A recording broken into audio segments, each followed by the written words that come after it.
শাইখুল হিন্দ রহমতুল্লাহি আলাইহির আজাল্লে শাগরিদ, শাইখুল হিন্দ রহমতুল্লাহি আলাইহির মায়ার ছাত্র আওলাদে রাসূল সৈয়দ হুসাইন আহমদ মাদানী রহমতুল্লাহি আলাইহি ওনার উস্তাদকে জড়িয়ে ধরে বলতেছেন, প্রিয় উস্তাদজি, আপনি একা মাল্টার জেলে যাবেন, আমার পক্ষে আপনাকে ছাড়া থাকা সম্ভব না, আপনার সাথে আমাকেও মাল্টার জেলে যেতে হবে।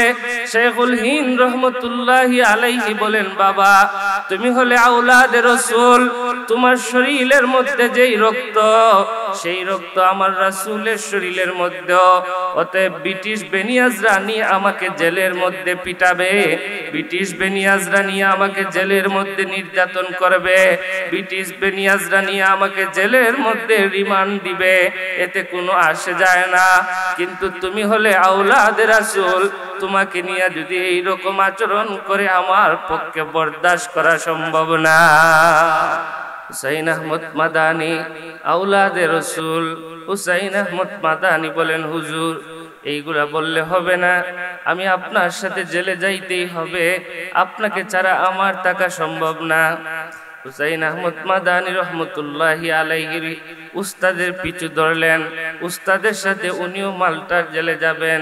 উস্তাদকে যখন পুলিশেরা ধরে নিয়ে জাহাজের মধ্যে উঠাইতেছে, শাইখুল হিন্দ রহমতুল্লাহি আলাইহিকে পুলিশেরা ধরে নিয়ে যখন জাহাজের মধ্যে উঠাইতেছে, হুসাইন আহমদ মাদানী বলেন, হুজুর পুলিশেরা তো আমাকে নেয় না, কারণ আমার উপরে গ্রেফতারির পরোয়ানা নাই, অতএব আমারও তো জেলে যাইতে হবে। আমি একটা কৌশল করতেছি যাতে পুলিশেরা আমাকে সাথে নিয়ে যায়।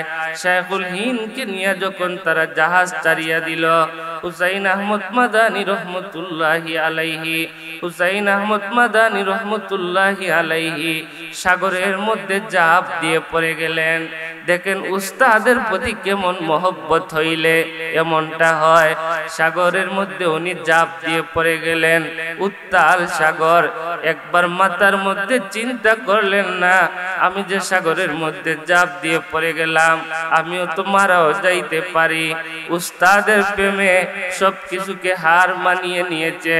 উনি উস্তাদের প্রেমে এত পাগল ছিলেন, উস্তাদের প্রেমে এত দেওয়ানা ছিলেন, উস্তাদের জন্য এত আসক্ত ছিলেন, উত্তাল সাগরের মধ্যে ঝাঁপ দিয়ে পড়ে গেছেন।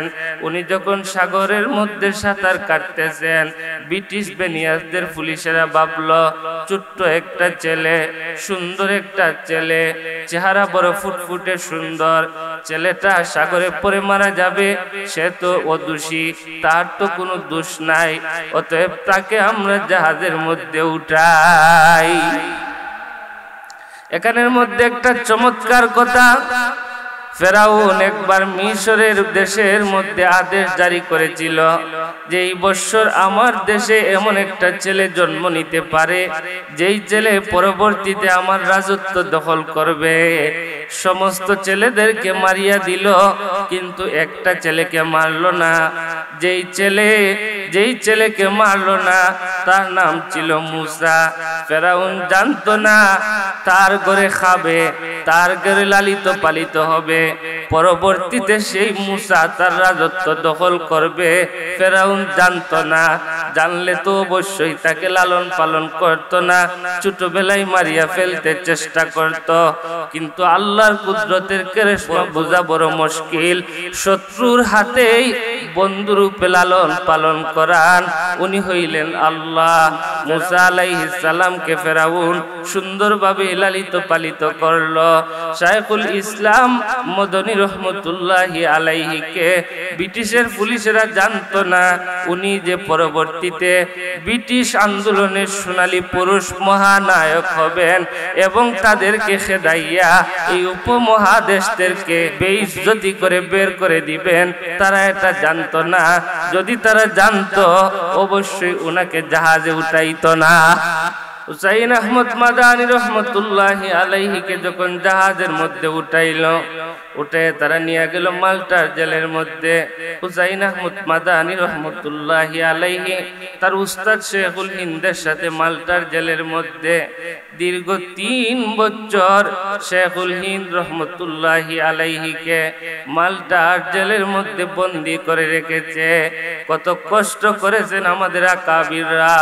আমরা যাদেরকে নিয়ে ফখর করি, আমরা যাদেরকে নিয়ে গৌরব করি, আমরা যাদেরকে নিয়ে অহংকার করি, এরা হলেন আমাদের আকাবির শেখুল হিন্দ। ওনারা হলেন আমাদের আকাবির, ওনারা হলেন আমাদের পূর্বসূরি। ওনাদের আমরা অনুসরণ করার চেষ্টা করি।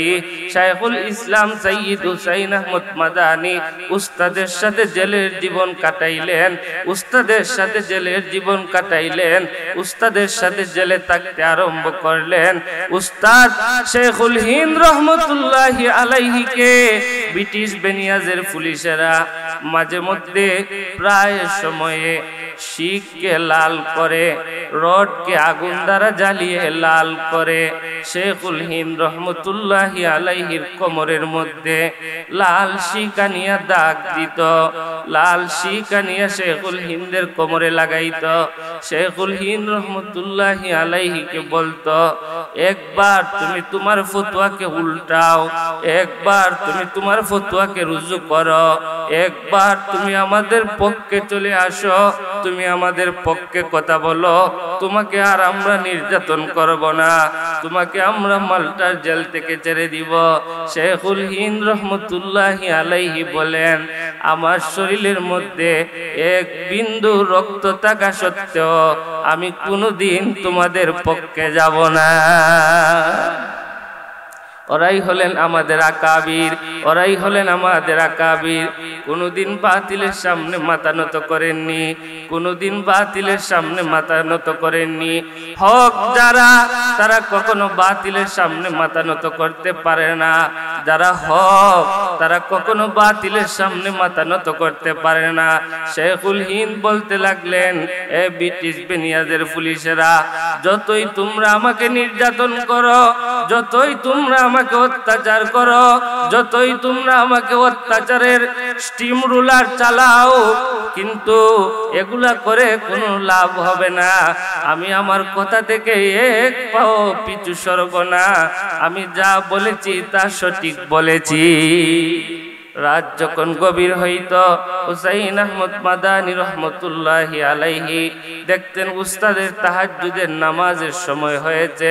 হুসাইন আহমদ মাদানী রহমতুল্লাহি আলাইহি উস্তাদকে গরম পানি নিয়ে দিতেন। শাইখুল হিন্দ অবাক হয়ে জিজ্ঞাসা করতেন, বাবা, এই জেলের ভিতরে তো কোনো চুলা নাই, এই জেলের ভিতরে তো কোনো আগুন নাই, তুমি গরম পানি পাইলা কোথায়?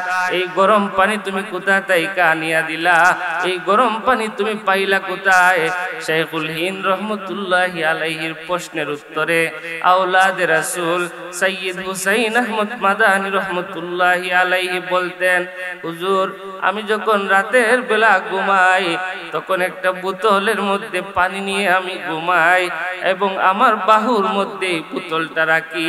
রাতের বেলা যখন আমি ঘুমাই আমার বুকের মধ্যে বগল তলার নিচের মধ্যে আমি বোতলটা রাখি এবং সারা রাত্রে আমি চেষ্টা করি যাতে একটু দিয়ে এই পানিটাকে গরম করতে পারি এবং আপনি যখন তাহাজ্জুদের সময় আমার কাছে পানি চাইবেন তখন আপনাকে আমি গরম পানি দিতে পারি।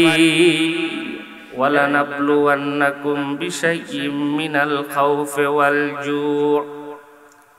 আল্লাহ রাব্বুল আলামিন বলতেছেন, অবশ্যই অবশ্যই আমি তোমাদেরকে পরীক্ষা করব।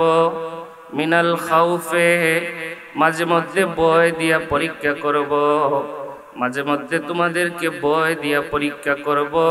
ওয়াল জু'এ, মাঝে মধ্যে তোমাদেরকে ক্ষুধা দিয়া পরীক্ষা করব, মাঝে মধ্যে তোমাদেরকে ক্ষুধার্ত রেখে পরীক্ষা করব।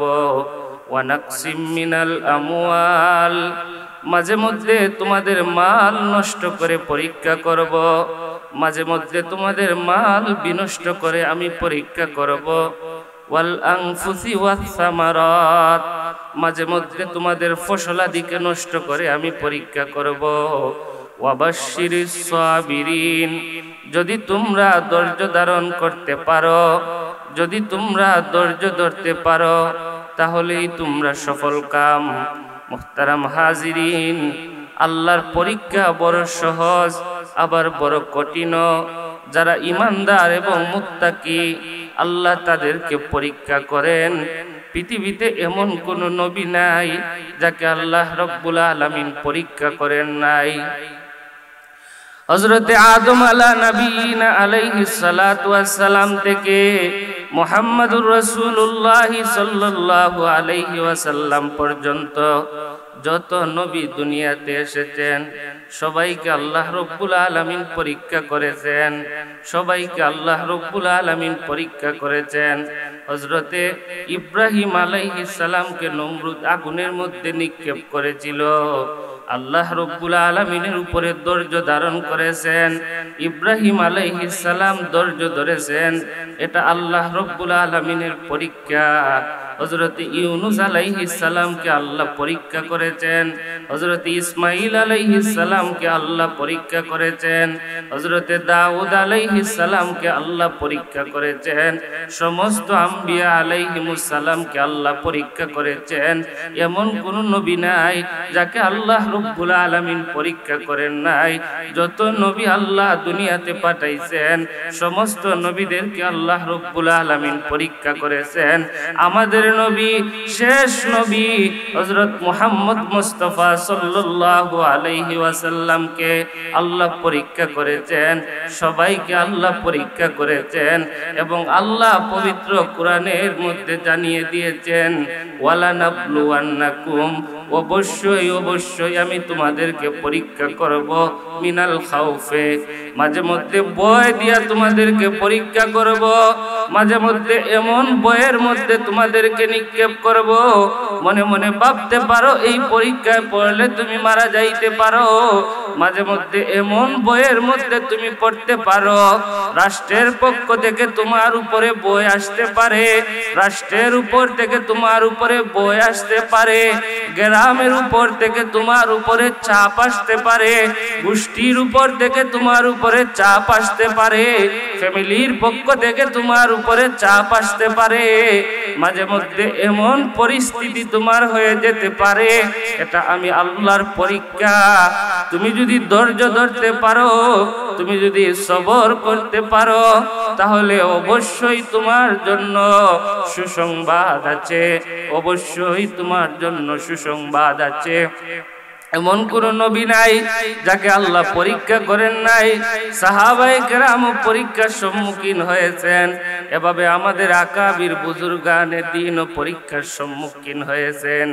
এমন কোন মুত্তাকি ইমানদার আল্লাহওয়ালা নাই যিনি পরীক্ষার সম্মুখীন হন নাই। সবাইকে পরীক্ষা দিতে হয়েছে আল্লাহ রব্বুল আলামিনের কাছে, আর এটা আল্লাহর ওয়াদা। যারা ইমানদার তাদেরকে আল্লাহ রব্বুল আলামিন পরীক্ষা করবেন, এটা আল্লাহর ওয়াদা। যারা পরীক্ষাকে ভয় পেয়ে যাইবে তারা কোনোদিন সফল কাম হইতে পারবে না। আল্লাহর পরীক্ষা বড় কঠিন, আবার আল্লাহর পরীক্ষা বড় সহজ। যারা পরীক্ষাকে ভয় পেয়ে যাইবে তারা কখনো সফল কাম হইতে পারবে না। যারা পরীক্ষা দিতে যাইবে তারা সফল কাম হয়ে যাবে। যারা পরীক্ষাকে ভয় পাইবে না তারাই জয়ের মালা গ্রহণ করবে। এভাবে পরীক্ষার সিলসিলা নবী আলাইহিমুস সালামের পরে সাহাবায়ে কেরাম দিয়েছেন, সাহাবায়ে কেরামদের পরে তাবিঈনরা দিয়েছেন, তাবিঈনদের পরে তবে তাবিঈনরা দিয়েছেন। এভাবে আস্তে আস্তে আকাবির বুজুর্গানে দ্বীন আল্লাহর ওলিরা দিয়েছেন। এভাবে আস্তে আস্তে যখন একবারে আমাদের কাছে নিকটে চলে এসেছে পরীক্ষার সিলসিলা, পরীক্ষা সবাইকে দিতে হয়। যারা মুত্তাকি, যারা ইমানদার, যারা আল্লাহর উপরে বিশ্বাস করে সবাইকে পরীক্ষা দিতে হবে। দুনিয়াতে আল্লাহ রব্বুল আলামিন পরীক্ষার জন্যই পাঠিয়েছেন। শাইখুল হিন্দ রহমতুল্লাহি আলাইহি দারুল উলুম দেওবন্দের প্রথম ছাত্র। দারুল উলুম দেওবন্দ, দারুল উলুম দেওবন্দ এমন একটা মাদ্রাসা, যেই মাদ্রাসা নবী করিম সাল্লাল্লাহু আলাইহি ওয়াসাল্লামের হাতের দাগ দেওয়া মাদ্রাসা। বলেন সুবহানাল্লাহ। দারুল উলুম দেওবন্দ এমন একটা মাদ্রাসা, যেই মাদ্রাসার ভিত্তি স্থাপন, যেই মাদ্রাসা নবী করিম সাল্লাল্লাহু আলাইহি ওয়াসাল্লাম হাত দিয়ে দাগ দেওয়ানো, হাত দিয়ে রেখা দেওয়ানো সেই জায়গার উপরে প্রতিষ্ঠিত যেই মাদ্রাসা, এই মাদ্রাসার নাম হলো দারুল উলুম দেওবন্দ। এই দারুল উলুম দেওবন্দ মাদ্রাসার প্রথম ছাত্রের নাম শাইখুল হিন্দ রহমতুল্লাহি আলাইহি, এবং শাইখুল হিন্দ রহমতুল্লাহি আলাইহি দারুল উলুম দেওবন্দের প্রথম ছাত্র, এবং দারুল উলুম দেওবন্দের প্রথম শিক্ষকের নাম মোল্লা মাহমুদ রহমতুল্লাহি আলাইহি। শাইখুল হিন্দ রহমতুল্লাহি আলাইহি কেমন বড় বুজুর্গ ছিলেন! শাইখুল হিন্দ রহমতুল্লাহি আলাইহি কেমন বড় আল্লাহ ওয়ালা ছিলেন, যাকে সারা দুনিয়ার মানুষ চিনত। এত বড় বুজুর্গ যাকে সারা দুনিয়ার মানুষ চিনত, আরব অনারব তামাম বিশ্বে যাহার পরিচিতি আছে, সেই শাইখুল হিন্দ রহমতুল্লাহি আলাইহি এত বড় একজন বুজুর্গ কেমনে হইলেন? শাইখুল হিন্দ রহমতুল্লাহি আলাইহি কাসিম নানুতুবি রহমতুল্লাহি আলাইহির বাড়িতে লজিংয়ে থাকতেন। একদিন কাসিম নানুতুবি রহমতুল্লাহি আলাইহির বাড়িতে গিয়েছেন। যাওয়ার পরে উনি দেখতে পান যে কাসিম নানুতুবি রহমতুল্লাহি আলাইহি বাড়িতে নেই।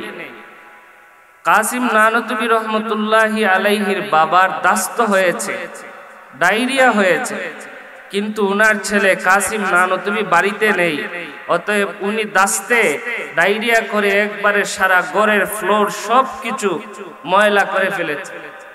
শাইখুল হিন্দ রহমতুল্লাহি আলাইহি তাজিমের সহিত, অত্যন্ত বিনয়ের সহিত উনার উস্তাদের বাবার ময়লাকে, উনার উস্তাদের বাবার পায়খানাকে নিজের দুই হাত দ্বারা পরিষ্কার করতে লাগলেন। ওই সময় ঘরের মধ্যে আগমন করলেন হুজ্জাতুল ইসলাম কাসিম নানুতুবি রহমতুল্লাহি আলাইহি। এসে যখন দেখতে পাইলেন যে উনার উস্তাদের, উনার বাবার পায়খানা উনার ছাত্রে নিজ হাত দিয়ে পরিষ্কার করতেছে, যেটা নিজের ছেলের পক্ষে করাও অসম্ভব, তখন আকাশের দিকে চেয়ে বিকটভাবে এক চিৎকার করেছেন এবং দোয়া করলেন যে আল্লাহ, আমার মাহমুদুল হাসানকে তুমি শাইখুল আরব ওয়াল আজম বানায় দেও।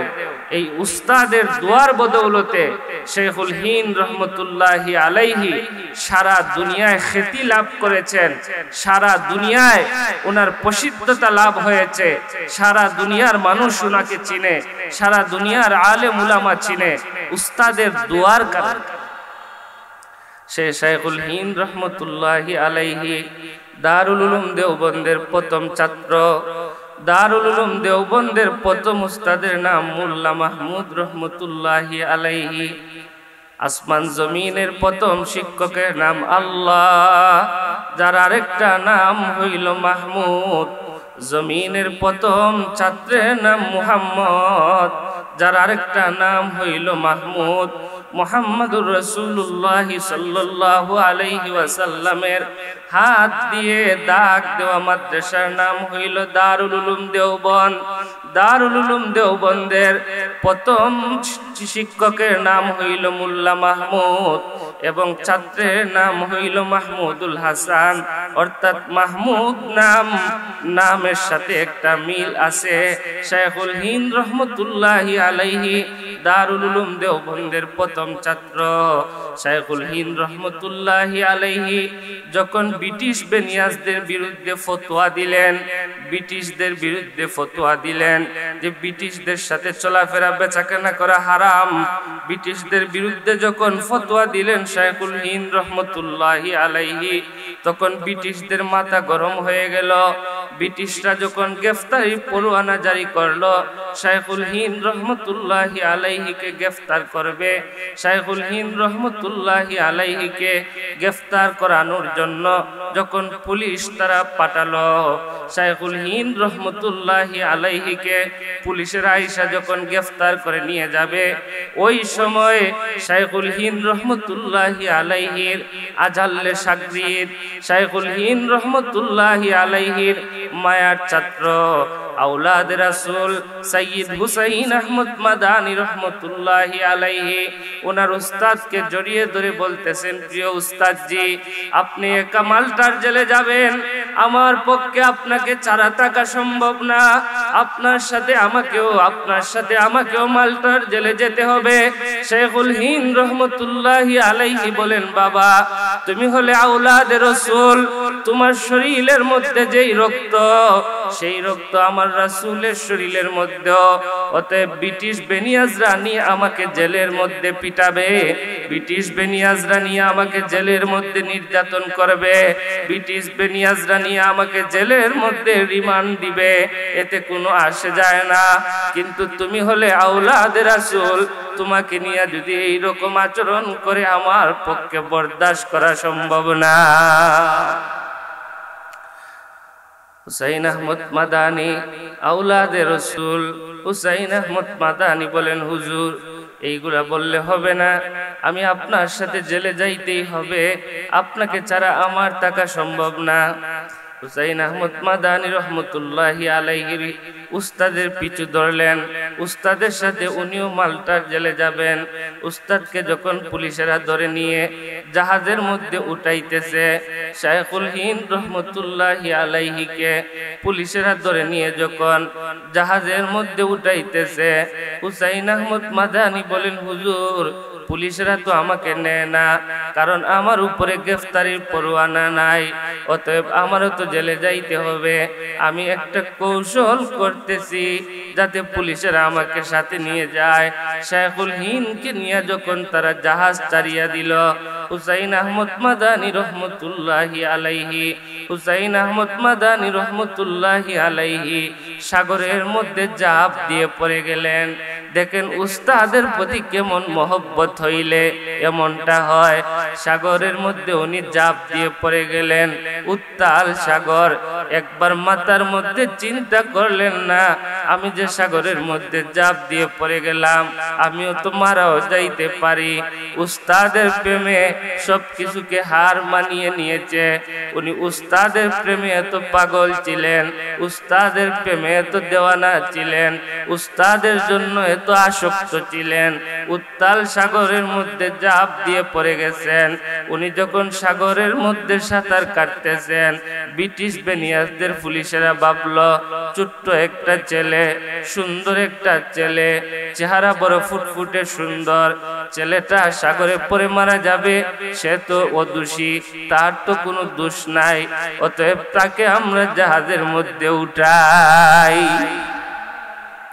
এখানের মধ্যে একটা চমৎকার কথা, ফেরাউন একবার মিশরের দেশের মধ্যে আদেশ জারি করেছিল যে এই বছর আমার দেশে এমন একটা ছেলে জন্ম নিতে পারে যেই ছেলে পরবর্তীতে আমার রাজত্ব দখল করবে। সমস্ত ছেলেদেরকে মারিয়া দিল, কিন্তু একটা ছেলেকে মারলো না। যেই ছেলেকে মারলো না তার নাম ছিল মুসা।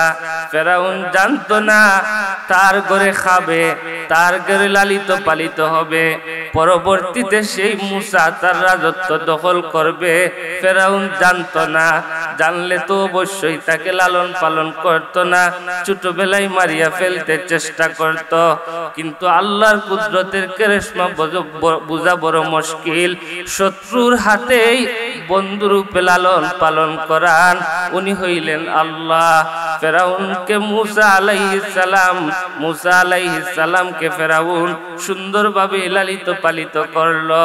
শাইখুল ইসলাম মদনী রহমতুল্লাহি আলাইহিকে ব্রিটিশের পুলিশেরা জানতো না উনি যে পরবর্তীতে ব্রিটিশ আন্দোলনের সোনালী পুরুষ মহানায়ক হবেন এবং তাদেরকে খেদাইয়া এই উপমহাদেশদেরকে বেইজ্জতি করে বের করে দিবেন, তারা এটা জানতো না। যদি তারা জানতো অবশ্যই উনাকে জাহাজে উঠাইতো না। হুসাইন আহমদ মাদানী রহমতুল্লাহি আলাইহিকে যখন জাহাজের মধ্যে উঠাইলো, উঠে তারা নিয়ে গেল মাল্টার জেলের মধ্যে। হুসাইন আহমদ মাদানী রহমতুল্লাহি আলাইহি তার উস্তাদ শেখুল হিন্দের সাথে মাল্টার জেলের মধ্যে দীর্ঘ 3 বছর শেখুল হিন্দ রহমতুল্লাহি আলাইহিকে মাল্টার জেলের মধ্যে বন্দী করে রেখেছে। কত কষ্ট করেছেন আমাদের আকাবিররা। আমরা যাদেরকে নিয়ে ফখর করি, আমরা যাদেরকে নিয়ে গৌরব করি, আমরা যাদেরকে নিয়ে অহংকার করি, এরা হলেন আমাদের আকাবির শাইখুল হিন্দ। ওনারা হলেন আমাদের আকাবির, ওনারা হলেন আমাদের পূর্বসূরি। ওনাদের আমরা অনুসরণ করার চেষ্টা করি। শাইখুল ইসলাম সৈয়দ হুসাইন আহমদ মাদানী উস্তাদের সাথে জেলের জীবন কাটাইলেন, উস্তাদের সাথে জেলের জীবন কাটাইলেন, উস্তাদের সাথে জেলে থাকতে আরম্ভ করলেন। উস্তাদ শাইখুল হিন্দ রহমতুল্লাহি আলাইহিকে ব্রিটিশ বেনিয়াজের পুলিশেরা মাঝে মধ্যে প্রায় সময়ে শিখকে লাল করে, রডকে আগুন দ্বারা জ্বালিয়ে লাল করে। শাইখুল হিন্দ রহমতুল্লাহি আলাইহির কোমরের মধ্যে লাল শিকানিয়া দাগ দিত, লাল শিকানিয়া শাইখুল হিন্দের কোমরে লাগাইত। শাইখুল হিন্দ রহমতুল্লাহি আলাইহিকে বলতো, একবার তুমি তোমার ফতোয়াকে উল্টাও, একবার তুমি তোমার ফতোয়াকে রুজু করো, একবার তুমি আমাদের পক্ষে চলে আসো, তুমি আমাদের পক্ষে কথা বলো, তোমাকে আর আমরা নির্যাতন করব না, তোমাকে আমরা মাল্টার জেল থেকে ছেড়ে দিব। শাইখুল হিন্দ রহমতুল্লাহি আলাইহি বলেন, আমার শরীরের মধ্যে এক বিন্দু রক্ত থাকা সত্ত্বেও আমি কোনোদিন তোমাদের পক্ষে যাব না। ওরাই হলেন আমাদের আকাবির, ওরাই হলেন আমাদের আকাবির। কোনদিন বাতিলের সামনে মাথা নত করেননি, কোনদিন বাতিলের সামনে মাথা নত করেননি। হক যারা, তারা কখনো বাতিলের সামনে মাথা নত করতে পারে না। যারা হক, তারা কখনো বাতিলের সামনে মাথা নত করতে পারে না। শাইখুল হিন্দ বলতে লাগলেন, এ ব্রিটিশ বেনিয়াজের পুলিশেরা, যতই তোমরা আমাকে নির্যাতন করো, যতই তোমরা আমাকে অত্যাচার করো, যতই তোমরা আমাকে অত্যাচারের স্টিম রুলার চালাও, কিন্তু এগুলা করে কোনো লাভ হবে না। আমি আমার কথা থেকে এক পাও পিছু সরব না। আমি যা বলেছি তা সঠিক বলেছি। রাত যখন গভীর হইত, হুসাইন আহমদ মাদানী রহমতুল্লাহি আলাইহি দেখতেন উস্তাদের তাহাজ্জুদের নামাজের সময় হয়েছে। হুসাইন আহমদ মাদানী রহমতুল্লাহি আলাইহি উস্তাদকে গরম পানি নিয়ে দিতেন। শাইখুল হিন্দ অবাক হয়ে জিজ্ঞাসা করতেন, বাবা, এই জেলের ভিতরে তো কোনো চুলা নাই, এই জেলের ভিতরে তো কোনো আগুন নাই, তুমি গরম পানি পাইলা কোথায়? এই গরম পানি তুমি কোথা থেকে আনিয়া দিলা? এই গরম পানি তুমি পাইলা কোথায়? শাইখুল হিন্দ রহমতুল্লাহি আলাইহির প্রশ্নের উত্তরে আওলাদে রাসূল সৈয়দ হুসাইন আহমদ মাদানী রহমতুল্লাহি আলাইহি বলতেন, হুজুর, আমি যখন রাতের বেলা ঘুমাই তখন একটা বোতলের মধ্যে পানি নিয়ে আমি ঘুমাই এবং আমার বাহুর মধ্যে বোতলটা রাখি। রাতের বেলা যখন আমি ঘুমাই আমার বুকের মধ্যে বগল তলার নিচের মধ্যে আমি বোতলটা রাখি এবং সারা রাত্রে আমি চেষ্টা করি যাতে একটু দিয়ে এই পানিটাকে গরম করতে পারি এবং আপনি যখন তাহাজ্জুদের সময় আমার কাছে পানি চাইবেন তখন আপনাকে আমি গরম পানি দিতে পারি। এরাই ছিলেন আমাদের আকাবির, যাদের উস্তাদদের প্রতি ছিল এত শ্রদ্ধা, উস্তাদদের প্রতি ছিল এত মহব্বত, উস্তাদদের প্রতি ছিল এত মায়া, উস্তাদদের প্রতি ছিল এত ভালোবাসা, উস্তাদদের প্রতি ছিল এত প্রেম। এরাই মুদের আকাবির, যারা হক হক বাতিলের সামনে কোনো সময় মাথা নত করেননি, বাতিলের সামনে কোনো সময় মাথা নত করেননি।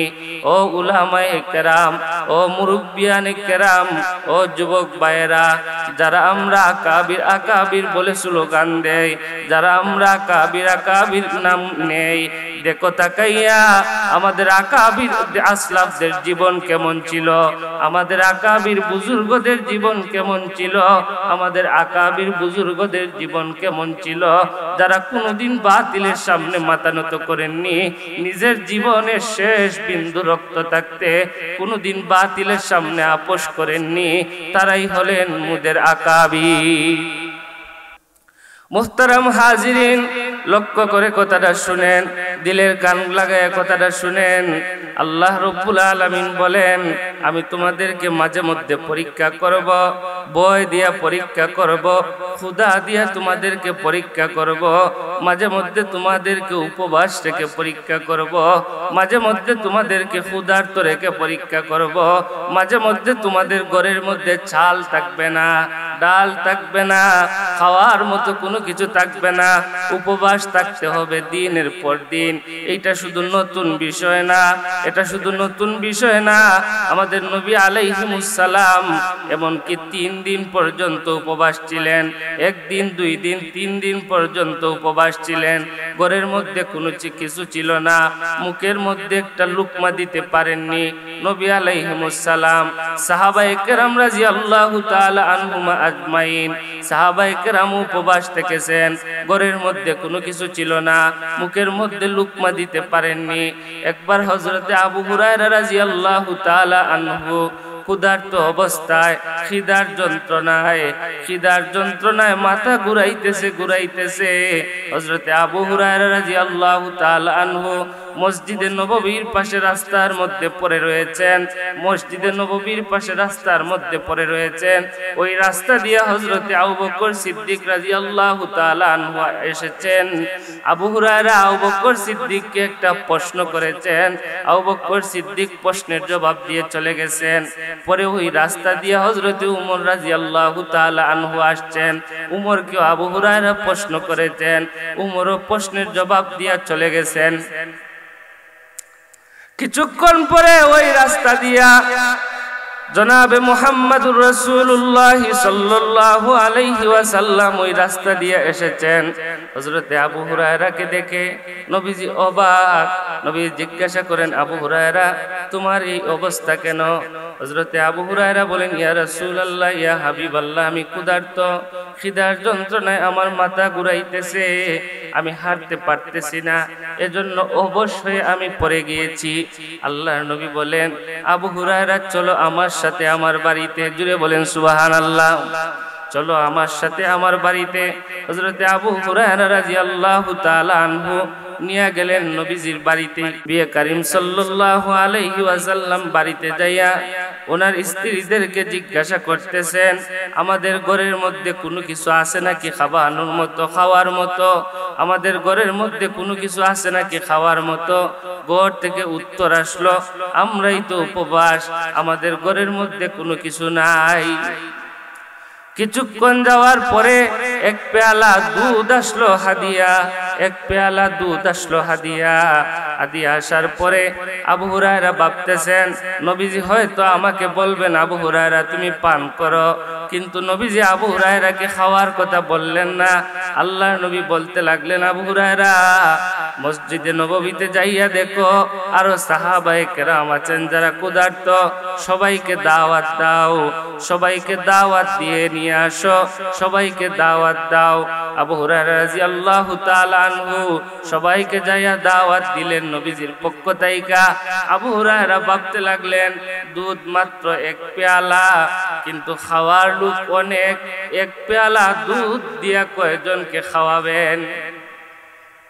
আল্লাহর নবী আবু হুরায়রাকে বললেন, আবু হুরায়রা, ডান দিক থেকে তুমি দুধ পান করাও। আবু হুরায়রা রাদিয়াল্লাহু তাআলা আনহু ডান দিক থেকে সাহাবায়ে কেরামদেরকে দুধ পান করাইতেছেন। সাহাবায়ে কেরামদেরকে এক পেয়ালা দুধ তাইকা পান করাইতেছেন। ধরে নেন এক গ্লাস দুধ তাইকা সাহাবায়ে কেরামদেরকে দুধ পান করাইতেছেন আবু হুরায়রা। আর আবু হুরায়রা ভাবতেছেন, আমি আসলাম প্রথমে, নবীজি আমাকে আগে খাওয়াবেন, কিন্তু আমাকে খাওয়ার কথা বললেন না। আমাকে না বলিয়া সাহাবায়ে কেরামদেরকে খাওয়ানোর কথা বলতেছেন। দুধ মাত্র এক পেয়ালা, একটু পরে দুধ পাবো কিনা, আমার ভাগ্যে দুধ জুটবে কিনা আবু হুরায়রা ভাবতেছেন। কিন্তু দেখা গেল সমস্ত সাহাবায়ে কেরামদেরকে দুধ পান করানোর পরে দুধ অবশিষ্ট রয়ে গেল। আল্লাহর নবী আবু হুরায়রাকে বলেন, আবু হুরায়রা এবার তুমি খাও। আবু হুরায়রা বলেন, আমি পেট ভরে খেয়েছি। আবার আমার নবী আমাকে বলেন, আবু হুরায়রা তুমি খাও। আবু হুরায়রা বলেন, আমি আবার খাইলাম। আরেকবার আল্লাহর নবী বলেন, আবু হুরায়রা তুমি খাও। আবু হুরায়রা বলেন, ইয়া রাসূলুল্লাহ, ইয়া হাবিবাল্লাহ, আমার পেটের মধ্যে আর কোনো জায়গা নাই, আমি আর খাইতে পারবো না। আল্লাহর নবী সাল্লাল্লাহু আলাইহি ওয়াসাল্লাম নিজে খেয়ে নিজে দুধের পেয়ালাটা হাতের মধ্যে নিয়ে নিজে খেয়ে দুধ শেষ করে দিলেন। এই কথার দ্বারা প্রমাণ হলো আল্লাহর নবী সাল্লাল্লাহু আলাইহি ওয়াসাল্লামের হাতের মধ্যে কেমন বরকত ছিল, হাতের মধ্যে কেমন রহমত ছিল। নবী করিম সাল্লাল্লাহু আলাইহি ওয়াসাল্লাম শুধু আমাদের জন্য রহমত না, গাছ পাতা তরুলতা সমস্ত জীব জন্তু সবার জন্য নবীজি রহমত। এটা আমার কথা না, আল্লাহ রাব্বুল আলামিন পবিত্র কোরআনের মধ্যে বলেছেন, ওয়ামা আরসালনাকা ইল্লা রাহমাতাল লিল আলামিন। সবার জন্য নবীজি রহমত, সবার জন্য নবীজি রহমত। নবী করিম সাল্লাল্লাহু আলাইহি ওয়াসাল্লামের সাহাবায়ে কেরাম কেমন বরকতি মানুষ ছিলেন, সাহাবায়ে কেরাম কেমন আদর্শবান মানুষ ছিলেন, সাহাবায়ে কেরাম কেমন আদর্শবান মানুষ ছিলেন। যারাই নবী করিম সাল্লাল্লাহু আলাইহি ওয়াসাল্লামের রঙিন হয়েছেন, সবাই আদর্শবান হয়ে গেছেন, সবাই বরকতওয়ালা হয়ে গেছেন।